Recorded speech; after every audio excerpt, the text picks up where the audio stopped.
Howdy folks, I'm Rebecca Jolly, the Jolly Alchemist, here doing a neutrino forecast for Wednesday, the 5th of November, 2025. We are looking at the left angle cross of Incarnation today, with the 6th line being our focus. So we're at the top of the house. We're finishing up this grouping around gate 44, and let me show you the details and we can talk about it. All right. There's the notes for the day. And this is information for gate 44, line 6.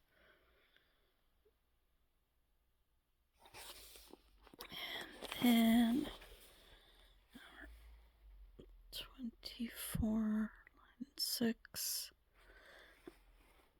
And the end of that. Okay. Oh, and then we can also come and look over here at the actual cross information as it disappears. That's hilarious. And the wheel distribution, where we see the 44, the 24, and the 44. And come on, focus here, guys. And then we will, of course, be moving into 1 and 2 as our next activations. And that is, of course, being on the 6th line. And I can actually show you that 6th line. That's this last little blip right there. That one is really looking over the fence line into the next yard and really wanting to be that one. In fact, in my own personal journey, this is one of the keys that I used to try to discover my birth time, because the first birth time I brought up was in the first gate, but there was something in there that was ringing wrong. And then when I realized, oh, it might actually be the 44th gate 6th line, then it started feeling more right for me. Of course, I do not know, I'm switching now, I do not know precisely when I was born, and it is possible that my head is up my ass and I'm completely wrong about my birth time. But until I discover otherwise, I have to go on what feels good for me, what feels right for me, and that 44 line 6 is what I'm feeling. So, okay, what's that about? Well, I do want to talk about that, but I'm not going to forget about that because I have the book here open to it. What I did want to take a minute to read to you was this piece out of this Incarnation Cross, because as I showed you, we're at the very end of the 3rd quarter. Of course, for you it would be like this, the end of the 3rd quarter and getting ready to start into the 4th quarter of mutation. Ross speaks about that at the end here, which I had not seen before, and it's an interesting bit of information, so I do want to read that to you. So he's saying, out of this quarter of mutation, that's the one we're moving into, all mutation comes into the world. The nature of mutation for us living in a vast program is that the program initiates the mutation, not us. So it is the program that is bringing us into this new age, this new time, this new cross of the Phoenix, where we're going to be having this new emotional awareness and whatever. It's the program that's bringing it. It's not us as people being sick of whatever's going on in our society right now. It would be more like we're at a point right now sick of what's going on in our society right now because of the energy of the program of the mutation. We're experiencing this global mutation. So he says about that, of course, in the context of the program, it's not even a mutation, it's just a change in information or frequency. Right. So the frequency of the background neutrino stream is changing from being about obeying and being like everyone else and making a deal and getting a job and working your whole entire life and bringing resources into the community. These things are not disappearing entirely because we're still going to have people carrying this energy all over. And this energy is, let me grab my little wand here. Damn it. There it is. This energy is what we're seeing here in this 4037 channel. Whereas now what we're going to be feeling is the 2034 and also the 59 and the 59 here and the 55 here. So the 59 is intimacy and abundance of emotions and abundance of everything, and then wanting to be busy in the now with our business in a very individual kind of way. Well, that coming forward is just a shift in the background information of our planet, or in the frequency of energy that we are all feeling. Given the nature of our relationship to time and space, it takes time for that information to get here. It pops through some individual, it pops out through an incarnation that's mutative, and then after a little bit, it's there in the world. We point a finger at it and say, aha, there's the mutation. It's already out there. And that's exactly what the way that mutation is going to be appearing for us after 2027. We're not going to see any real shift happening in 2027. It's the kind of thing that when the mutation is in the world, we'll be able to look back on it and go, yeah, right around there was when things really, really started getting different, and you could notice the change. It's kind of like when you're raising a baby, and every day you're living with the baby, and the baby's the baby, and you're so taken up with that, and then the next thing you know, the baby's 18, and you're looking back and going, oh, that's when it was really a baby. But you don't notice those changes that much when you're living through them, and that's exactly how it's going to be for us.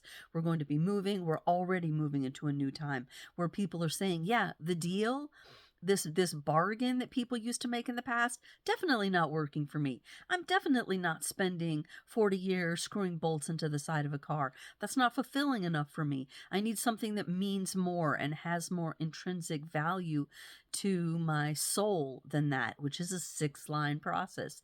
That's where we're going. So everybody's automatically moving towards that way. We're moving towards that way in recognizing that all people are valuable. All humans have a place. This is all part of that general shifting and moving away towards the old energies, which are about really strictly maintaining hierarchical power structures. That's why we're seeing the power structures crumble right now. The underlying energy that's been supporting them for 400 years is no longer doing that. And so we're getting a new energy coming in for a whole new 400-year cycle, and it's a big change. And I think things are going to be, I mean, I hate to be blunt and mean about it, but things are going to be a lot easier for us as soon as this last batch of old white men die out and stop pressing us down with the old structure, so that the new structure, which is already rising up amongst the young and those who are trying to be present with the change, then boom, it'll be there, it'll rise up, and it won't have this sort of mashing down and oppression kind of energy that we're getting through several things. I mean, you can see it in the energy because our long-term activation in Pluto is carrying that 60th gate right now.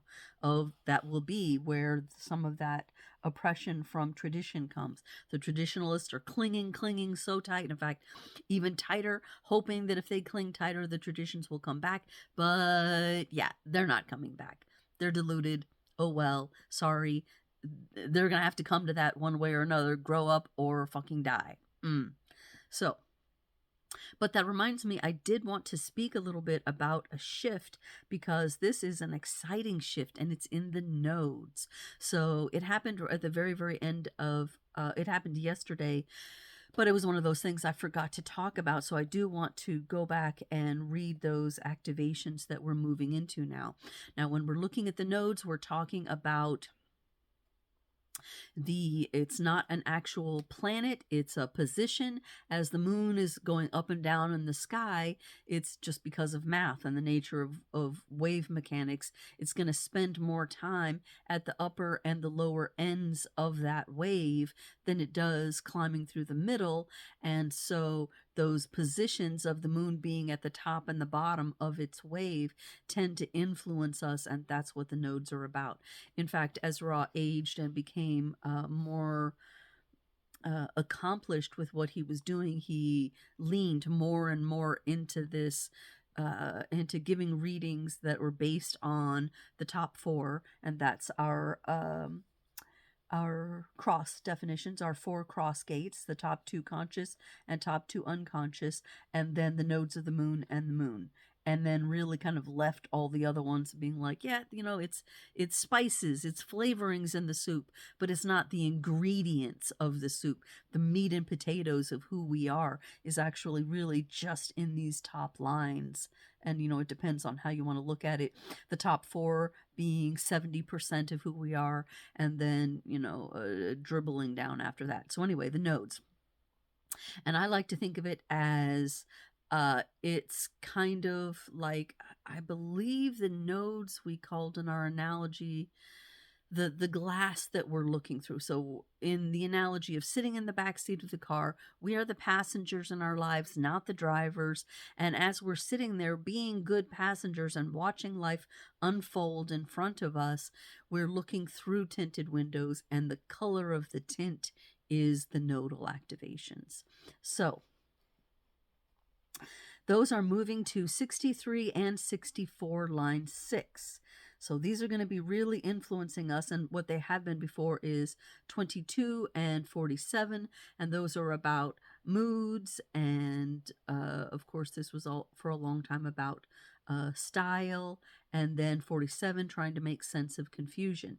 Now they're going to be about 63 line 6. This is our skepticism gate up here. And this is, of course, at the end of skepticism. It's called Overcoming the Logic That Leaves Nostalgia Behind. So very much logical as opposed to nostalgic. So nostalgic will be represented by the people who are trying to fiercely cling on to the past. And here we have this really overcoming of that by, come on now, people, I understand that you're sentimentally attached to religions and hierarchical structures and the way things used to be, but they're just not that way anymore. Those ways of looking at the world were just that. They weren't absolute truth. They were a way to look at the truth to help us understand the larger picture of try to be good, try to be nice, try to be like loving. And whatever religion you were in, that was the general message of it, but it's been carried astray so many times in ways that we just kind of need to be logical about it and leave behind the nostalgia of the past. So it's like, wow, that's an exciting new energy to be coming into the global sphere. And then 64 line 6, that's of course on the other side, coming out of the crown. So these are both very inspirational kinds of gates and energies, and that is victory, the gift of enjoying the confusion, because you're able to sense that it's all right. We're gonna understand it. We're gonna know. We're gonna get the jokes. We're gonna see what was behind it. And I can't help but think that that kind of transition into enjoying confusion is made possible by being able to understand so much of what actually runs our world in terms of the plans behind it. For all the thousands of years that humans have been on the world, we haven't really had a clear map of who we are and what we're supposed to be doing. And human design is giving that to us on an individual level, a very clear map of this is exactly who you're designed to be. This is exactly what you have to focus on. And this is exactly where you have to gain extra wisdom that you're not carrying in your body every single day. That gives us a massive amount of power over our lives and ourselves and our directions that have never been in the world before, so that when we get to a certain point, we can go, okay, I feel like I have enough of a grip of what's going on. I'm not wandering around with a bag on my head anymore. And now what can I do about it? Actually, something that's confusing gets to be fun for a while, just like a puzzle. You're solving a puzzle. You're at the beginning of the puzzle. You don't know what the end is, but you can have some enjoyment in that.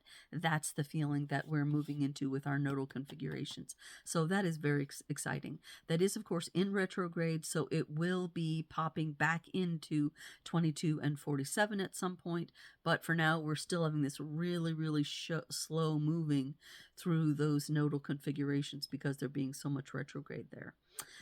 So we also do have another global shift from 20 line 1 in retrograde in Uranus to 8 line 6. That is timing, harmonious timing of creative contributions. So if you're the kind of person who watches the news, look for bits and pieces of that filtering through harmonious contributions, a harmonious timing of creative contributions, working their way into the global sphere. That will be an interesting one to see, and a nice shift from always seeing the negative to be able to looking for something that is going around globally that is going to be actually positive. So when it comes to 44 line 6 and this subject of aloofness, I had to really get into this myself, like I said, because I was using this as one of my stepping stones to try to calibrate and figure out when I was born through the day. And when I read this, I really, really felt like this described me. And what the part that did is being able to, have opportunities come or not.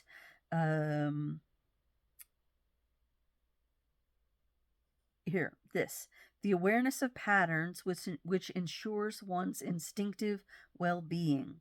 They don't need the ego on the other side. They're not lusting after it because they can be well within themselves. So the whole time we've been talking about this 44th gate here, coming out of the spleen and entailing the fear of the future, it's been talking about the 26 on the other end and trying to find the ego that will make material come into our realm and be able to get up here to be the king or the queen in gate 45. And in gate 44, we're doing that by recognizing patterns. We're recognizing the patterns of the people that will create a change, that will make a difference, that will affect something, that will help something. And I recognized in myself when I read that, they call it the personnel manager, that I'm always kind of trying to collect people. And this does have something to do with the 45th gate, which I do actually carry 2 activations of. But it's wanting to say, oh, well, if I need this down the road, here's where I can go to that. And here's where I can do that. Oh, and this is the person to help me with this. Oh, and this person will be nice to call on when it's time to do that. So this sort of managing of people in the area, but it was happening on a very low level for me. And by low, I mean below really the level of my consciousness, because of course, when we're in this 6th line, the people who carry it are not thinking about it because they've already got that. So their thought is, yeah, I got that, but what's next? That's what they're doing. So they're always really looking to focus on what's in the next hexagram, what's coming next for me, because I've already handled that. I've already got that. Yeah, I'm doing that one already. And in this case, we're looking towards line 1, and that is here coming out of the G center, moving towards the throat in this channel of creative contributions. And so it's wanting to be very, very creative. And that was interesting because I am very, very creative in my personal life, as far as always wanting to be doing some new kind of art, some kind of new skill, something. I don't really go anywhere in my life without taking with me some kind of something to do with my hands, something to draw, something to create, something to be creative about. And so I can totally see how as a 44-6, I'm really leaning into the 1-1 and not really even thinking about where I am there. And then in the 24-6, we have what Ra calls the gift horse. So it's the possibility of being deaf when opportunity knocks. An opportunity is going to come, especially an opportunity to think about things or to understand things in a certain way. But then that person might be so wrapped up in their line 24 or gate 24 thought processes that they don't actually recognize it when it comes around. Often it says they look like they're missing something. They don't really see it. Of course, they are seeing it. They get it, but they're not really moved by it because they want to know what's going to bring mutation into the system. In this case, it's moving the sixth gate, or the sixth line is moving towards the first line in the second gate, which is about direction. So they're really, really looking for something that's going to give them direction. And if it's not going to change the real direction of people in an individual way, because this is individual circuitry it's moving into, then it's not going to really be moving them, and they might overlook it or miss it. They might be deaf to it in that moment because that's not where their actual focus is. So that's why that is called the gift horse there. Of course, this is one of our shocking names that comes to us from Ra, and that's fine, whatever.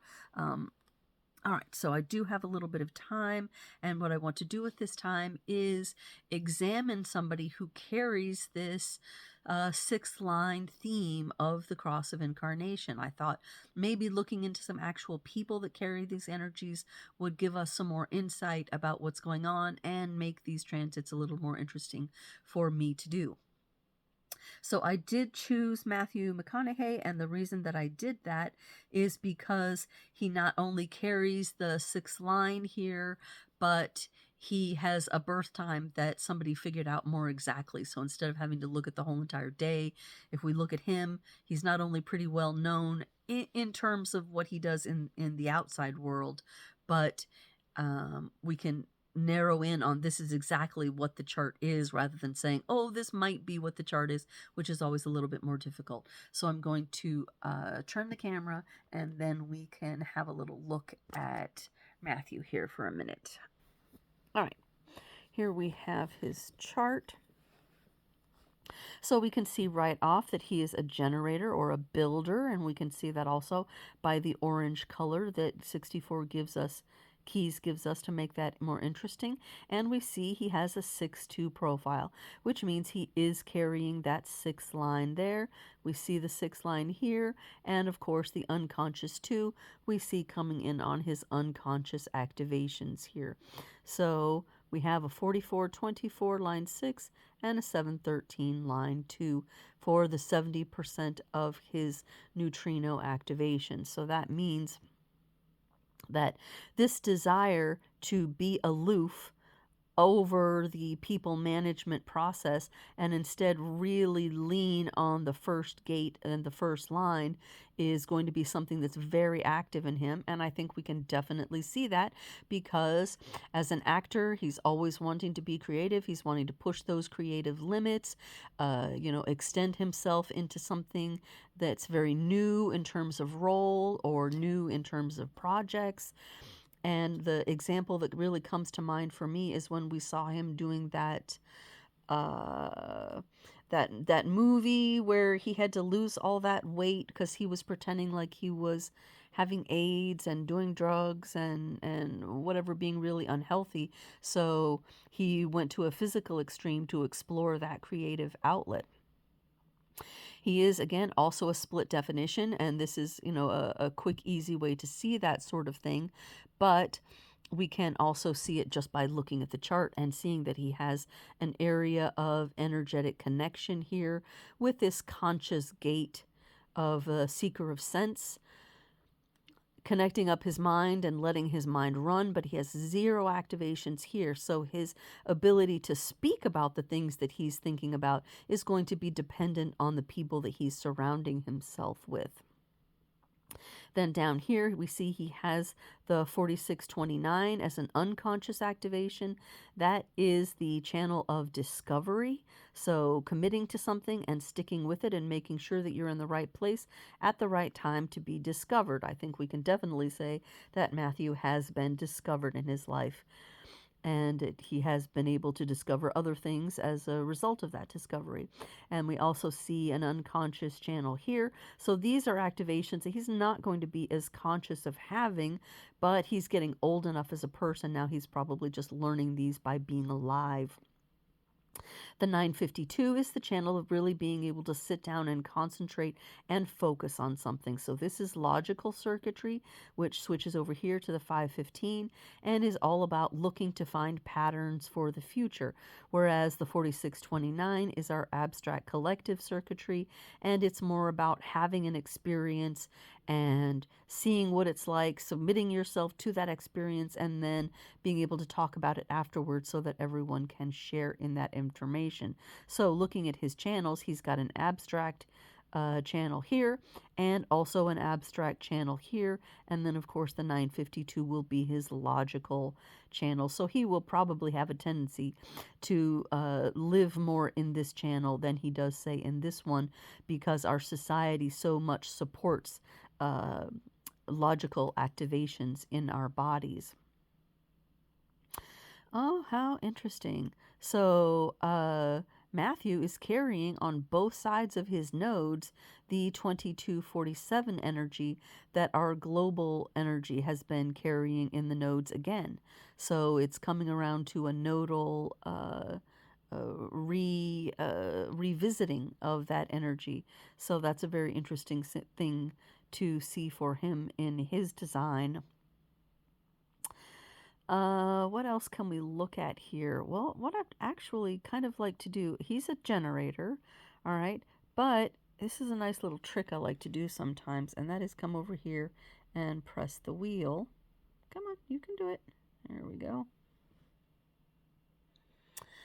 And then once we get to the wheel in 64 keys, we have this little magical secret button here by pushing 64 keys, which lets us split the chart. So what it allows us to do is to separate conscious and unconscious activations so that we can look at what is this person carrying on just an unconscious level alone.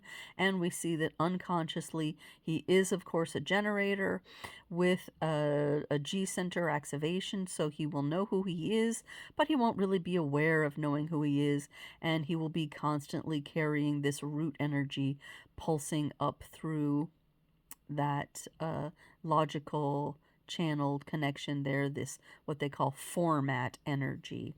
And then if we push it one more time, then it shows us his conscious activations, which is of course just this seeker of sense channel. So this means on a conscious way, he will act much more like a projector, a mental projector.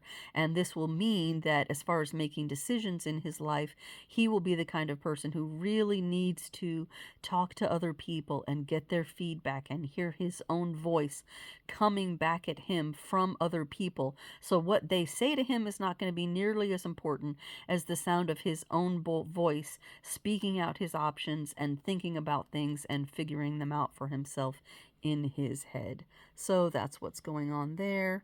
And we can come back over here to the overview and see in that he and I share the same general Chiron wound, having to give into the will of other people and suppressing their own wishes. Okay, that's interesting. And we see here, as far as line activations that he has, he's fairly balanced in his activations as far as that goes, but he's got 14 activations in the third quarter of duality that we just finished going through. That's a lot. That's a pretty big number there. So he will be the kind of person who is very much focused on interpersonal relations. And I think we definitely see that happening in his life as an actor and a person of influence in the world. We can also see times at which his, a shelf life for his personal issues will be coming up, and where he's got the most activations in his chart. So it's interesting.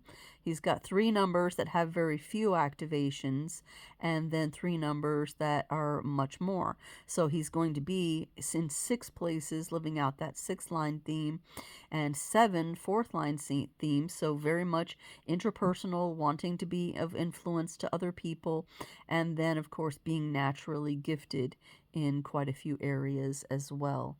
It is some interesting energy to look at. Well, that's really enough of the basics for me. I appreciate the opportunity to sit and look at those. Of course, I'm pulling cold readings off of those. If I studied it, I would look much more at what is reaching where and how it reaches the throat, and all kinds of different circuitry issues, and what's going below the line, the best way for him to eat, the best kinds of places for him to live. But these are the kinds of information that I would be speaking with Matthew about if he came to me for a session. So that's it for there. When you come back tomorrow, we will be, of course, starting in 1 and 2 in the next quarter, the next quarter of mutation, and it will be the cross of the Sphinx that we are looking at first. So come back and see that, and we'll talk about it tomorrow. Till then, ciao.